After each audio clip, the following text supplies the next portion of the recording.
எடப்பாடியார் வந்து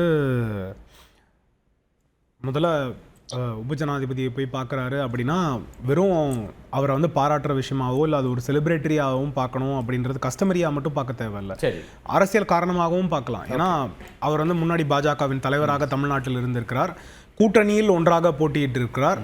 இது இல்லாமல் அவர் வந்து அதே கொங்கு மண்டலத்திலிருந்து வந்த தலைவர், அவர்களுடன் நெருக்கம் ஏற்கனவே இருந்திருக்கு. அதனால் அவரோட ஒரு ஆலோசனையும் இருக்கலாம். ஸோ அந்த ஒரு இதுவும் அந்த செலிப்ரேஷன் அந்த ஃபெலிசிட்டேஷன் இருக்கும் போது இதுவும் சேர்ந்து இருக்கும் அப்படின்னு பார்க்க வேண்டிய தேவை இருக்கிறது. ஸோ அது வந்து எடப்பாடியாருக்கு இந்த வாட்டி ஒரு பெனிஃபிஷியல். திரு அமித்ஷாவை சந்திக்கிறார், பிரதமர் மோடியை சந்திக்கலாம்ன்ற தகவல் இருக்கு, நிர்மலா சீதாராமன் அவர்கள் உள்ளிட்டவர்களாம் சந்திக்கலாம். அப்போ இந்த சந்திப்பு முக்கியமாக அமித்ஷா அவர்களை சந்திக்கிறதுங்கிறதா அவர் தான் தேர்தல் பணிகளை இங்கே செய்கிறார் கூட்டணிக்கு. ஸோ இப்போ இந்த மீட்டிங் வந்து சிக்னிஃபிகன்ஸ் பிரைமரியாக எலெக்ஷன் ரிலேட்டடான டிஸ்கஷன் யாரோட இருந்தாலும் இருக்க போகிறது. சரி, அந்த எலெக்ஷன் ரிலேட்டடான டிஸ்கஷன் பாஜகவுடன் இது என்ன தேர்தல் என்ன மாதிரி இருக்க போகுது, ஸ்ட்ராட்டஜி என்ன, சீட்ஸை வந்து அவங்க ஷேர் பண்ணிக்க போகிறாங்க, இல்லை கூட்டணியில் வேறு யார் சேர முடியும், இல்லை அவர்கள் கட்சியை எவ்வாறு வலுப்படுத்த போகிறார்கள், எல்லாமே அதோட பேச்சுவார்த்தையாக இருக்கலாம். ஆனால் எங்கே எப்போவுமே பாஜக அவங்களோட லைனை ட்ரா பண்ணிடுவாங்கன்னா உங்கள் உள்கட்சி விவகாரங்களில் நீங்கள் எவ்வாறு செயல்பட போகிறீங்க அப்படின்றதுல டெஃபரெண்டாக பாஜக இன்டர்ஃபியர் பண்ணாது. கூட்டணி கட்சி எப்படி கேட்க முடியும்? அதான் பாஜக விவகாரம் தானே சார் அது. அதான் சார், பாஜக அதுல இன்டர்ஃபியரே பண்ணாது அப்படின்னு சொல்றேன். பண்ணாதுன்னா ஏன் எல்லாரையும் அழைத்து பேசணும்? அழைத்து பேசல, அவர்கள் சென்று பேசினாங்க. செங்கோட்டையன் சந்திப்புக்கு வேற என்ன நோக்கம் இருக்க முடியும்? அவர் நடவடிக்கைக்கு உள்ளாக்கப்படுறார். ரொம்ப சிம்பிள். செங்கோட்டையன் இதற்கு முன்னாடியே எடப்பாடியார் சார்பாகவும் சென்றிருக்கார்.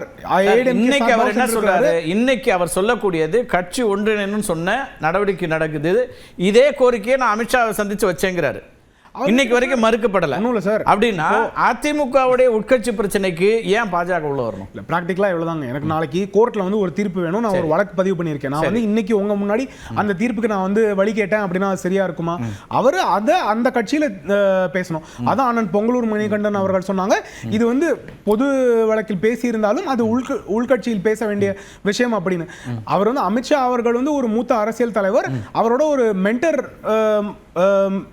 கணக்கா பேசி இருக்கலாம், அட்வைஸ் எடுத்திருக்கலாமே தவிர பாஜக நடவடிக்கை எடுத்துட்டா அவர் போய் திரு எடப்பாடி பழனிசாமி சந்தித்து ஆலோசனை கேட்டா பாஜக அதை எப்படி எடுத்துக்கும்? அப்படி இல்லைங்க. ஒரு மூத்த தலைவர், இப்போ நான் ஜெனரலா வந்து ஒரு இல்ல மென்டார் அவரு அப்படின்னு நினைச்சுப்பாங்களா? அதான் நான் ஃப்ரீடம் ஆஃப் எக்ஸ்பிரஷன் பத்தி நான் ஒரு கேஸ் நடத்துறேன், நான் உங்ககிட்ட பேசினா அதனால நான் உங்ககிட்ட தீர்ப்பு கேட்கறேன்னு அவசியம் கிடையாது. நான் உங்ககிட்ட அட்வைஸ் கேட்கறேன். அரசியல் கட்சியா நீங்க என்ன சொல்றீங்க? உங்க கட்சி பிரச்சனை இன்னொருத்தட்ட பேசுறதை நீங்க அனுமதிப்பீங்களா? அவ்வளவுதான். இல்லைங்க, நான் வந்து அதை சால்வ் பண்ணுங்க அப்படின்னு கேட்டா அது தவறு அப்படின்னு நான் சொல்லுவேன். அது யாரா இருந்தாலும் இன்னொரு அரசியல் கட்சியோட பிரச்சனை. அவர் அதானே சொன்னாரு, செங்கோட்டையனுடைய இது அதானே. அமித்ஷா அவர்கள் தலையிட்டா தவறு. செங்கோட்டையன் போய் பேசினா செங்கோட்டையன் அவர்களோட